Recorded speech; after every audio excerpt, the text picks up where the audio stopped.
When ideologies collide, a Marxist thinker meets a MAGA firebrand. What unfolds when a renowned Marxist intellectual goes head-to-head with one of the conservative movement's rising stars?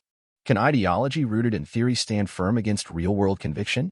As the sun sets across the university grounds, casting amber light over the red brick walkways and rustling tree-lined paths, a unique tension settles over Lecture Hall 3. The room, glowing brightly, crackles with the energy of a prize fight. Students rush to their seats, professors whisper in anticipation, and media crews prepare their gear. This isn't just an academic forum, it's a collision of worldviews set to define a generation. Before we dive in, let us know where you're tuning in from, and don't forget to subscribe so you never miss another powerful debate.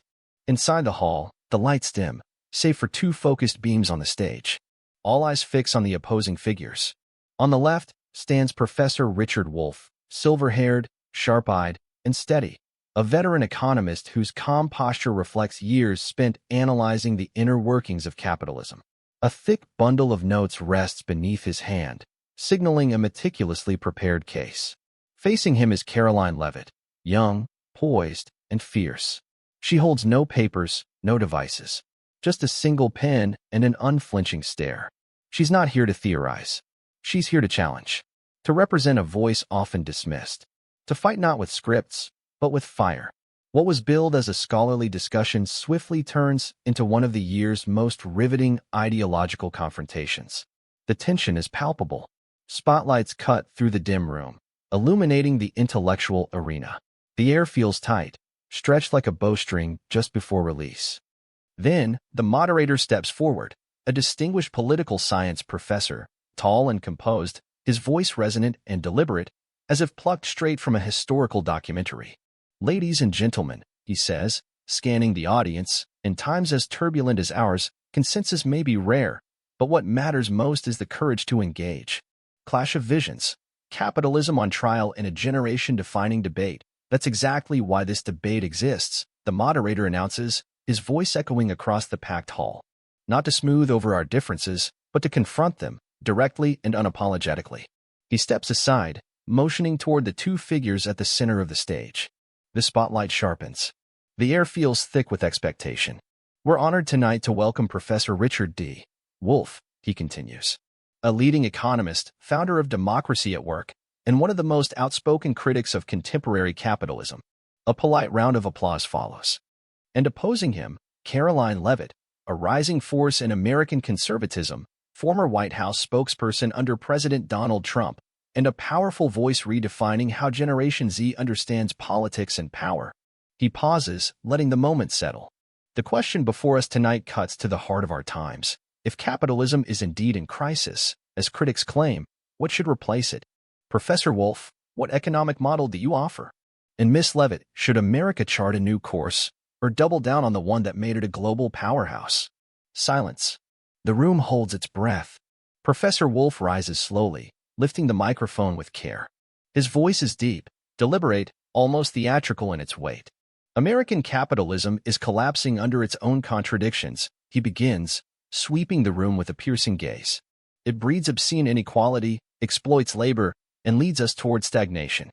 Trump's policies, tariffs, budget cuts, are performance, not solutions." His tone sharpens.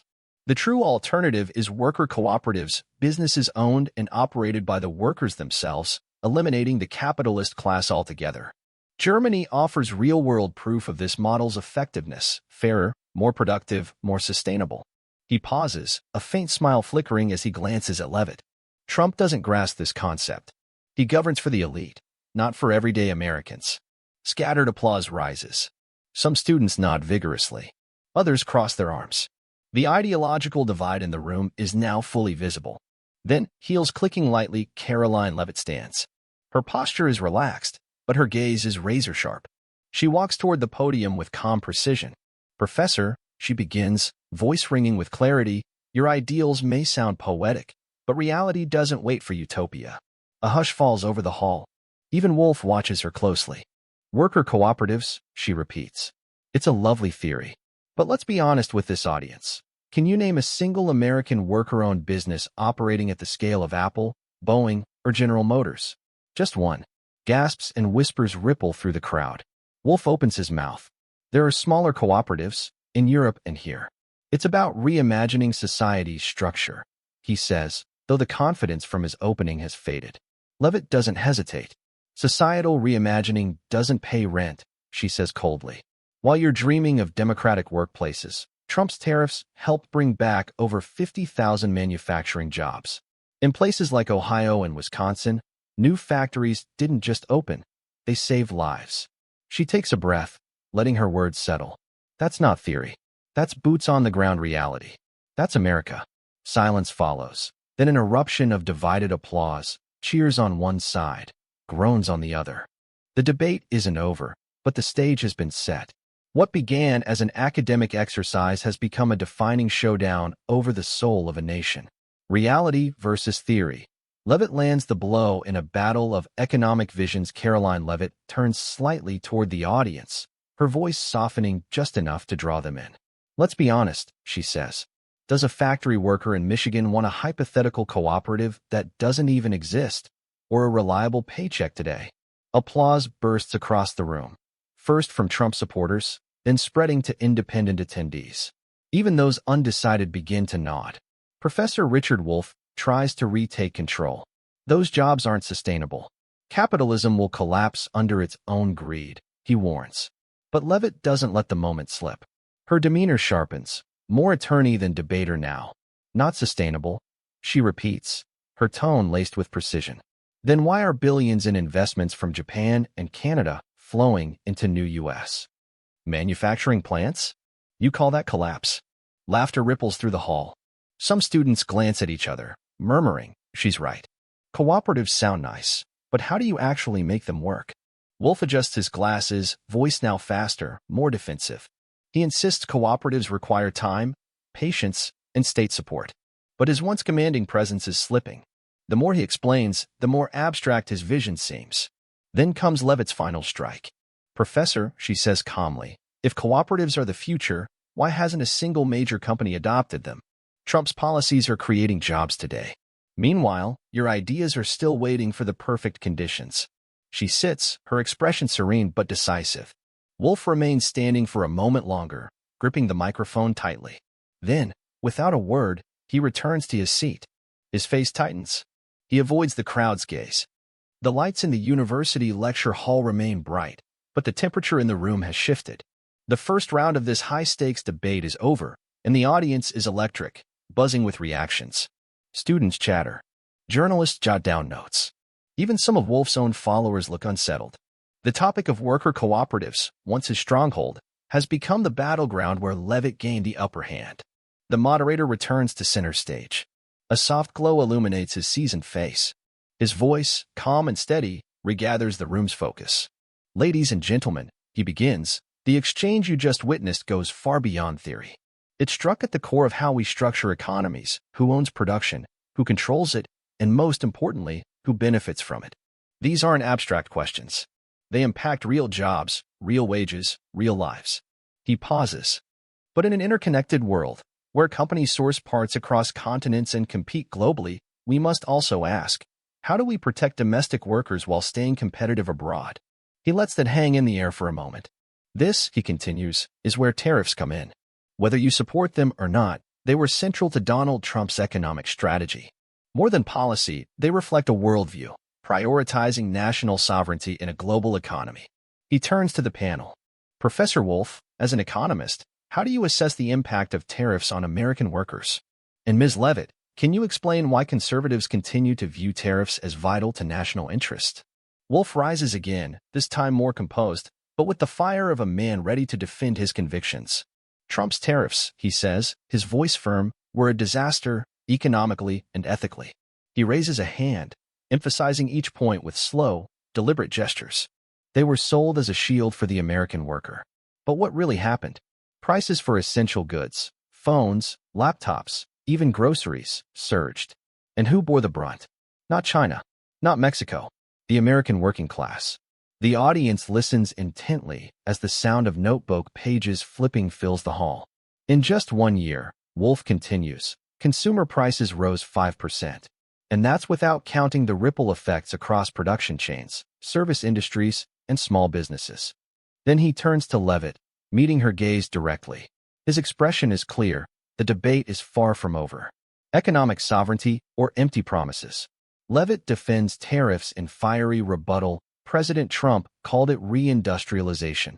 Professor Wolff says, voice edged with skepticism. But where are the factories? Where are the jobs? Inflation rose, slogans echoed. But real change? It never came. A hush spreads across the lecture hall. A few students nod in quiet agreement. On the right side of the room, Trump supporters stir in their seats, uneasy but alert. All eyes turn to Karoline Leavitt.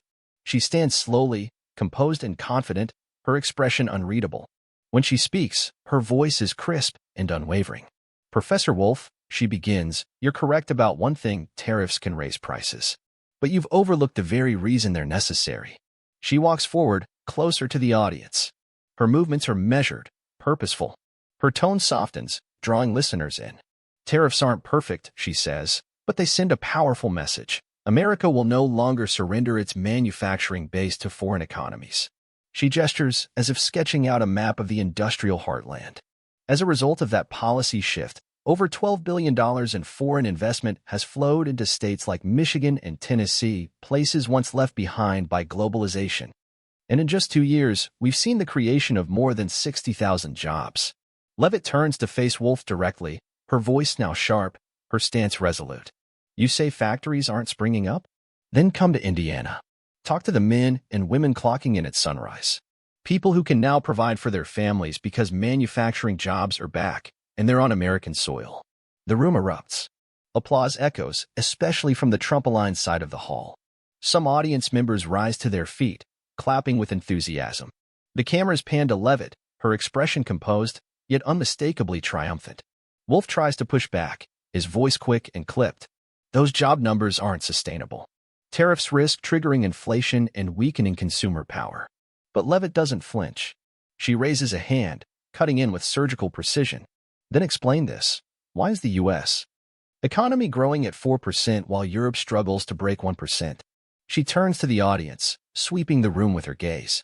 Tariffs haven't just protected American industries, they've reasserted American leadership. Steel, autos, tech, these jobs aren't just numbers. They're livelihoods. And our message is clear. If you want access to the American market, then invest in American workers. Applause roars again, louder this time. Even some undecided students join in. The message has landed. Tariffs or turmoil? Leavitt tightens grip in high-stakes economic clash. Karoline Leavitt pauses for just a moment, calm, deliberate, then delivers her final challenge. Ask a worker in Ohio, she says firmly. Would they rather keep their job thanks to tariffs or watch China continue to dominate the global market? A beat of silence grips the lecture hall. Then, thunderous applause. This time, it isn't just the conservative bloc clapping. Even neutral students in the center rows nod in agreement. Applause spreads across the room, carried by the force of her clarity and conviction. Professor Wolff interjects, voice rising with urgency. You're oversimplifying. Tariffs inflate prices, and it's the working poor who suffer the most. But Leavitt cuts in, energized and unshaken. Inflation is real, but what's your plan? Will your worker cooperatives reduce grocery bills? Cut energy costs? She doesn't wait for an answer. Trump cut taxes. That meant more take-home pay. And under his administration, average wages rose by 3%. She leans forward slightly, locking eyes with Wolff. Professor, do you have any hard data that proves your theory would do better? Laughter erupts from the crowd, sharp, spontaneous. A few students whisper to each other, she's winning again. Wolff attempts to answer, but only repeats a familiar warning. Tariffs create long-term instability. Leavitt strikes again. Instability, she echoes. Then why is Hyundai building new factories in Kentucky? Why are international automakers investing in American soil? Her voice sharpens. Trump's tariffs didn't isolate us. They forced the world to reinvest in America. You offer caution. He delivered results. Wolff sits down slowly, gripping the microphone, silent. His eyes drop to the table. But moments later, he rises again, this time with renewed resolve. His face is stern, his posture upright, his tone sharp and declarative.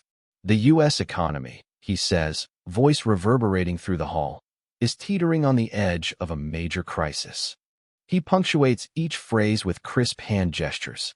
Tariffs, combined with unchecked government spending, are fueling inflation, increasing the cost of living, and slowly eroding the purchasing power of American families. He continues, voice rising with urgency. American industries are losing their competitive edge. Our national debt balloons by the day. My projection, inflation could spike to 7%. Unemployment may hit 4% within a year. He looks toward the crowd. Trump calls this rebuilding, he says gravely. But the truth? It's a road to recession. The room quiets once more, not with applause, but with the weight of competing truths. The battle lines are drawn. The debate is far from over. Recession or revival? Leavitt fires back in a heated economic face-off. Professor Wolff pauses, scanning the crowd with a cold, deliberate gaze. His eyes land on Karoline Leavitt, a silent challenge cast across the stage. His words, calculated and sharp, hang in the air like arrows aimed directly at his opponent. Leavitt rises without hesitation, her eyes locked on Wolff with steely determination. Her posture, voice, and presence carry unwavering confidence. Professor, she begins, your predictions may sound dramatic, but they don't reflect what Americans are actually experiencing. She steps forward, to the very edge of the stage, unafraid. If we're supposedly on the brink of a recession, why is U.S. economic growth at 4% while Europe struggles at 1%? She asks, her tone crisp. Without missing a beat, she continues. President Trump's policies, from aggressive tariffs to reduced business costs, have attracted billions in global investment. In just 2 years, Ford invested $2 billion in a new Ohio plant, creating over 8,000 jobs. She pauses, letting the number sink in. Then her gaze cuts back to Wolff. You talk about collapse. But how do you explain global companies lining up to build in America? If your forecasts were reality, why would they come here at all? The question lands like a punch. The audience murmurs. Light applause breaks out from the right side of the hall, Trump supporters nodding, some beginning to stand. Wolff remains frozen, his fingers tightening around the microphone. He says nothing. The silence is heavy. Leavitt stands firm, her eyes never leaving his. The crowd watches, hushed and captivated. Finally, Wolff interjects, voice strained. Those numbers, they're temporary. Inflation will drown everything. But Leavitt raises her hand, firm and composed. Temporary, she repeats, sharp as a blade. Then explain why unemployment is at a record low, 3%, and businesses are thriving. Trump created conditions for growth. You, Professor, only offer fear and theory. She turns toward the audience. Think of a family in Wisconsin. Do they care about theoretical recessions? Or about the jobs they just landed? The crowd stirs, heads nod, and applause spreads beyond partisan lines. Wolff fires back, his tone urgent. You're dodging the issue, Miss Leavitt. Inflation is crushing working-class Americans. They're the ones paying the price. The tension builds. All eyes await Leavitt's reply. She doesn't wait. Inflation is global, Professor, not unique to America, she says, her voice cutting through the room. But here's what Trump did. Tax cuts that let workers keep more of their earnings and trade deals, especially with Japan, that boosted U.S. exports by 15%. She steps closer again, her expression lit with challenge. So tell me, Professor, what's your solution? Or are you content to keep predicting collapse while the rest of us build something stronger? The hall is dead silent. Every pair of eyes locked on the stage. Just then, the moderator reappears, stepping gently into the spotlight. His voice is calm but commanding, cutting through the charged atmosphere. Thank you, Professor Wolff. Thank you, Miss Leavitt, for your forceful arguments on economic models, tariffs, and the risk of recession, he says. But tonight, as Americans question their nation's future, we must ask something larger, beyond charts and growth rates. He pauses. The debate is far from over. Is America rising or falling?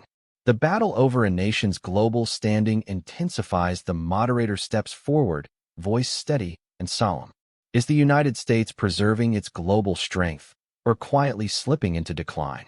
Professor Wolff, your assessment under Trump's leadership. Miss Leavitt, your response. Wolff rises slowly, his presence commanding. His voice is low, deliberate, echoing through the hall like a dire warning. America is experiencing the classic symptoms of imperial decline, he declares, eyes cold, gestures sharp. Like Rome, like the Ottomans, we are watching the erosion of American dominance in real time. He paces slightly, building momentum. Trump's tariff wars, bloated defense budgets, and broken diplomacy have only accelerated this downfall. We've alienated allies, empowered adversaries, and stretched our economy too thin. He snaps his fingers for emphasis. China will surpass our GDP within the next decade. Trump calls it America first, but it's really America in denial. Then, his gaze pierces through the silence, locking on Leavitt. How do you defend this decline? He asks, his tone challenging, almost theatrical. The tension in the room is palpable. Karoline Leavitt rises. Her voice cuts through the silence, calm, yet commanding. Professor, she begins, your narrative belongs in a history textbook, not in present-day America. The audience stills. All attention turns to her. Leavitt steps closer to the edge of the stage, her tone conversational, yet resolute. If we're supposedly declining, she asks, why does America still lead the world with a $27 trillion GDP, far ahead of China's $20 trillion? She glances toward Wolff, her tone now sharpened with intent. Trump's policies, tariffs, restructured trade deals, strategic investments have repositioned us as a global leader. In just 2 years, the trade deal with South Korea alone increased U.S. exports by 15%, generating billions. She pauses, letting that sink in. You claim our allies are drifting, she adds. Yet NATO still depends on America for defense. That's not decline. That's leadership. Applause breaks out, especially from Trump supporters. But this time, even neutral audience members nod with interest. Wolff jumps in, unable to hold back. The numbers you cite, he says, voice tight, are masking deeper issues. China has overtaken us in critical technology sectors. In soft power and global influence, they're pulling ahead. Leavitt doesn't flinch. She raises a hand, cutting him off. Really? She snaps. Then why are the world's top tech companies still headquartered in America? Apple, Microsoft, NVIDIA, the very backbone of the digital world, all American. She turns toward the audience, her expression clear and confident. Trump's policies haven't weakened us. They've challenged the world to take America seriously again. While our critics study decline, we're building the future. Then she delivers the final blow. Ask yourselves, she says, her voice steady and direct, as students, as future leaders, do you want to inherit an America that leads with strength, or one that gives into pessimism and fear? The hall bursts into applause. Students in the center rows begin nodding, visibly moved by her clarity and forward-facing optimism. Wolff, sensing the shift in momentum, responds quickly, his voice a touch rushed. You're ignoring a critical danger. America's military spending is unsustainable. It's a ticking time bomb. But before he can finish, Leavitt turns back, voice sharp as steel. Unsustainable, she says. What's unsustainable is surrendering our strength in the name of fear. The room is electric, waiting for the next move. But the message is clear, the debate over America's future has just begun. The final blow. Leavitt commands the stage in a debate that shakes the room. Karoline Leavitt stands tall, her presence radiating confidence and conviction. Her voice is alive with energy, slicing through the tension with clarity. Military spending isn't a weakness, she declares. It's the foundation of global peace and security. And let's be clear, America is still the only country capable of leading the free world. Not China. Not anyone else. She turns to face Professor Wolff directly, her tone now icy and unflinching. Professor, do you have an actual solution? Or are you just here to compare America to the ruins of Rome? Her voice sharpens. And do you have a single statistic proving China has surpassed the U.S. in global standing? Every word lands like a precision strike. Her gaze remains locked on Wolff, unwavering. The audience is still, riveted. There's no room left for rebuttal. The final round of applause erupts, echoing through the packed auditorium as the stage lights begin to fade. But the energy remains electric. The hall becomes a hive of buzzing conversation, excited students, animated journalists, passionate supporters on both sides, all engaged in fierce, fast-moving debates. This wasn't just a panel. It was a national moment. As the audience continues to discuss the clash, the moderator steps forward once more, standing under the bright lights with a calm, commanding presence. He takes a breath before speaking. What we've witnessed tonight, he says, voice rich with weight, is more than a debate. It's a collision of visions. A deep, urgent discussion about the U.S. economy, tariffs, and America's place in the world. He pauses, scanning the room, where students hang on every word. Thank you to Professor Wolff and Miss Leavitt for bringing clarity, courage, and conviction to this stage. You didn't hold back. And that's exactly what this country needs. Another pause. Then he continues, voice more reflective now. There's no single right answer. No perfect ideology. What matters is that we're asking the hard questions and listening to those we might not agree with. His gaze sweeps across the audience again. We live in a time when every decision, economic, political, or social, has consequences far beyond the moment. And tonight reminded us, the choices we make today will shape the America we wake up in tomorrow. He smiles faintly, a note of respect in his eyes. Thank you to our speakers. And thank you to all of you, for showing up, for thinking critically, and for being part of something bigger than a debate. Keep questioning. Keep challenging. And above all, keep building. With that, the moderator steps back. His final words echo as the lights dim and the hall gradually returns to normal. But the conversation is far from over. Students gather in clusters, debating fiercely. In one corner, a young woman raises her phone, glancing at her friend. Leavitt was unstoppable, she says. She turned every one of Wolff's theories into empty words.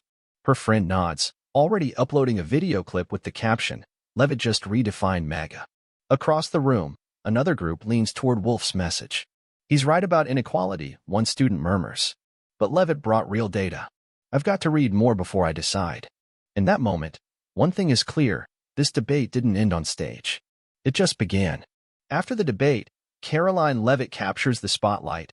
While Wolff faces a shrinking stage, the debate may have ended, but the conversations it sparked reverberated well beyond the auditorium walls.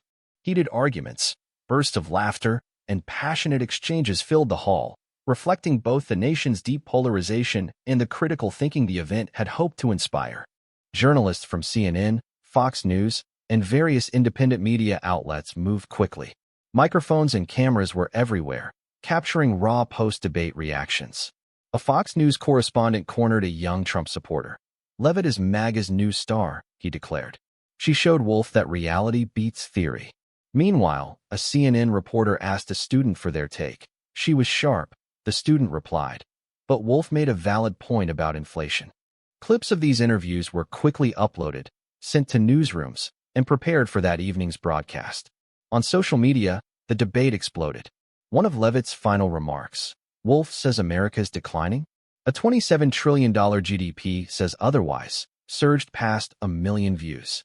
Comments flooded in, Leavitt is the debate queen. Wolff should retire. Some Wolff supporters pushed back, accusing Leavitt of repeating MAGA slogans without substance. She's charismatic, sure, one tweet read, but Wolff exposed the real issue, inequality. Still, Leavitt's dominance was unmistakable.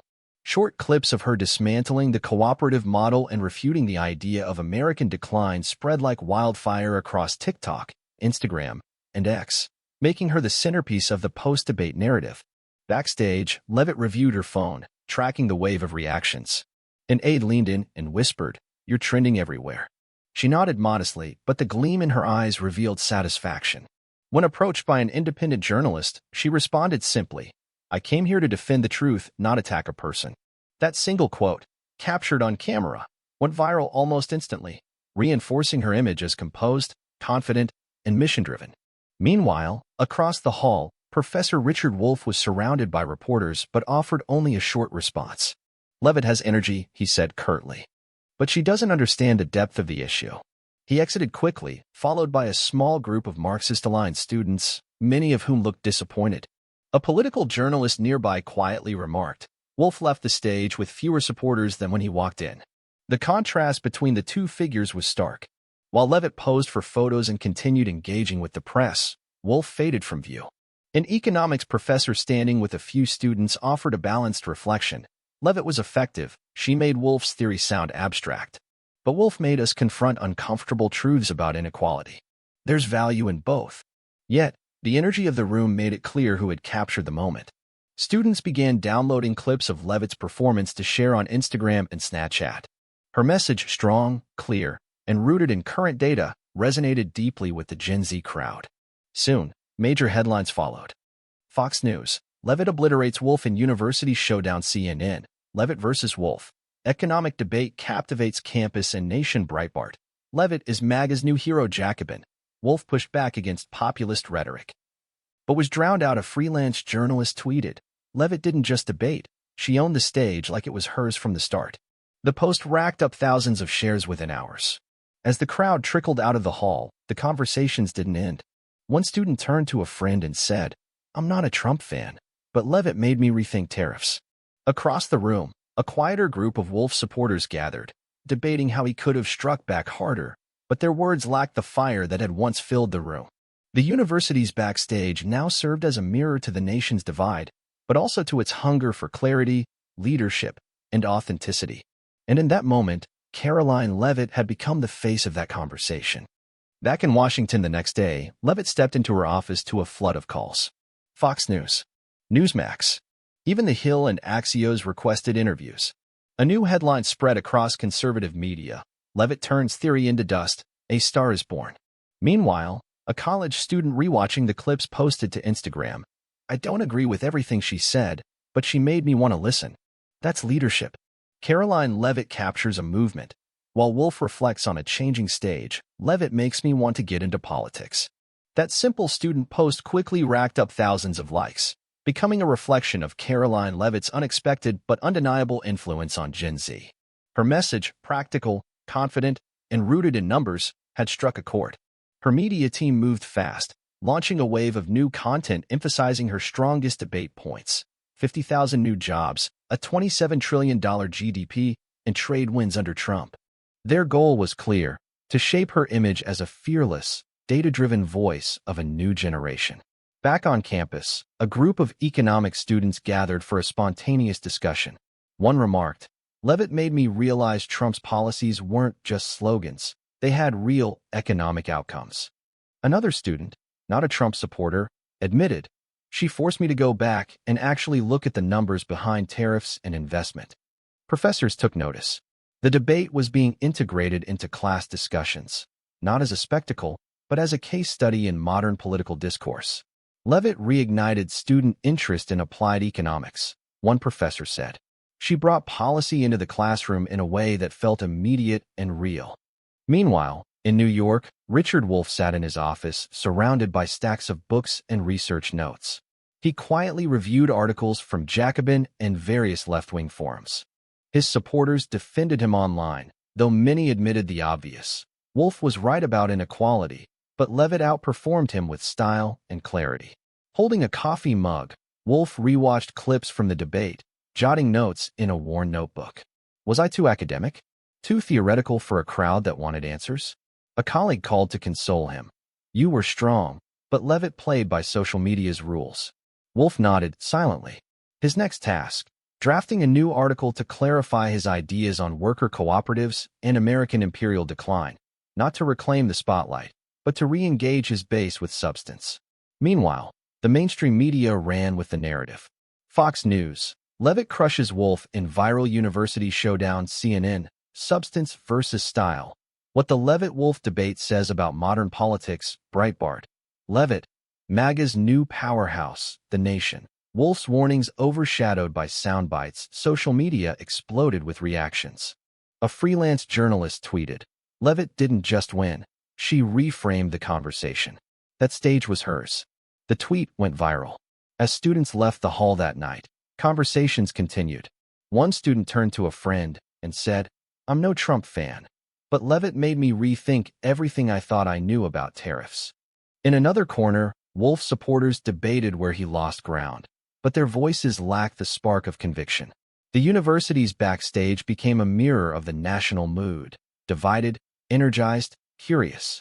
Leavitt, with her Gen Z edge, direct rebuttals, and command of statistics, had not only won the debate. She'd shaped the media narrative. Wolff, while respected, left grappling with a sobering truth. The message must now be matched with delivery that resonates beyond academia. A week later, the debate had evolved from a campus event to a cultural milestone. Clips continued to flood Instagram, TikTok, and YouTube. The name Karoline Leavitt trended not only as a political figure, but as a symbol of a new conservative voice: bold, practical, and unafraid. Back at her Washington, D.C. office, Leavitt stepped into a whirlwind of interviews. Newsmax, Fox, and even moderate outlets like The Hill requested time with her. In one segment, she looked into the camera and said, "This was never about personal attacks. It was about proving that America can rebuild through action, not abstract theory." She emphasized her vision, an America defined by jobs, investment, and confidence. The clip was shared widely. One college student posted on Instagram, "I want to be the next Leavitt. Bold, practical, focused." It went viral. Back on campus, the student union launched a new future dialogue series, directly inspired by the debate. In the first session, an economics student who once leaned toward Wolff stood up. "This debate made me realize something. Theory's important, but only if it matches reality. I still care about inequality, but now I want solutions that actually work." A Trump supporter added, "Leavitt gave me hope. She made me believe again that America can lead." Faculty members took note. Debate clips found their way into economics and political science lectures. Professors encouraged students to analyze the policy arguments, not just the personalities. "That's the real victory," one professor said. The debate sparked curiosity, and curiosity leads to growth. As for Richard Wolff, he returned to his digital classroom, a live-streamed lecture to his Marxist followers. He didn't pretend to win. Instead, he reflected, "That debate reminded me, if we want to reach people, especially the young, we must meet them where they are, not where we wish they were." The conversation, clearly, wasn't over. But Karoline Leavitt had changed the terms. Leavitt versus Wolff, a debate that sparked a generation. In a recent online lecture, Professor Richard Wolff reflected on the viral debate with Karoline Leavitt. He acknowledged her strength in connecting with younger audiences, her ability to translate policy into relatable language. Still, he held firm to his vision, a fairer America where workers have a real voice in the economy. His video drew thousands of views, largely from his core supporters. But the momentum, undeniably, belonged to Leavitt. Her reach extended far beyond the academic sphere, capturing the attention of Gen Z with a tone that was bold, relatable, and focused on tangible results. One viewer left a comment, "Wolff is still right about inequality, but he needs to speak more like Leavitt." Wolff read it, paused, then scribbled it into his notebook, a quiet commitment to refine his delivery and connect more effectively in future talks. Though the panel had ended, its impact hadn't. It carried a message far beyond policy, that passionate, even polarizing dialogue can ignite something essential: thought, curiosity, and action. Leavitt, with her practical rhetoric and data-backed arguments, citing 50,000 new jobs and a $27 trillion GDP, inspired a new wave of political interest among young people. She defended Trump-era policies with precision and clarity, using numbers as proof points and confidence as her delivery mechanism. Wolff countered with urgency, warning of deepening inequality and the long-term risks of unchecked capitalism. His ideas resonated with many, especially those seeking systemic change, but lacked the accessible, media-savvy punch that made Leavitt a viral sensation. Their clash embodied the ideological divide shaping America today: Leavitt's results-focused capitalism versus Wolff's ideal-driven Marxist critique. That tension, captured in short clips and shareable quotes, spread like wildfire across TikTok, Instagram, and X, proving once again the power of social media to turn academic moments into national conversations. The audience's reactions reflected the country's broader landscape, divided, impassioned, yet hungry for clarity. Students left the debate reflecting not only on politics, but on how ideas are delivered. "Leavitt made me think about the real-world impact of tariffs," one student shared. Another added, "Wolff made me realize inequality can't be ignored, even if he lost the room." In the classroom, professors began incorporating the debate into lectures. Some used Leavitt's arguments to teach applied economics. Others used Wolff's warnings to spark conversations about fairness and long-term sustainability. The debate did more than entertain, one professor said. It pushed students to ask deeper questions, and that's the real win. The key takeaway? In a divided society, debate matters. But so does how you debate. Leavitt succeeded not just because of her numbers, but because she spoke clearly, confidently, and with conviction. She turned policy into a story.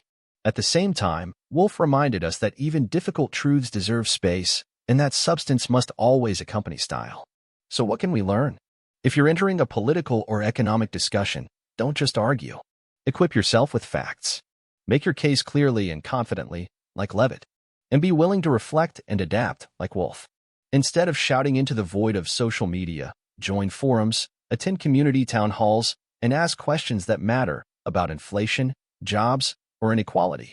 Real dialogue starts when facts meet listening. The Leavitt-Wolff debate wasn't just a moment, it was a movement, a challenge to how we speak, how we listen, and how we shape the future. Subscribe to the channel for more vibrant discussions like this one, and thank you for watching. See you in the next episode as we continue exploring the forces shaping America's next chapter.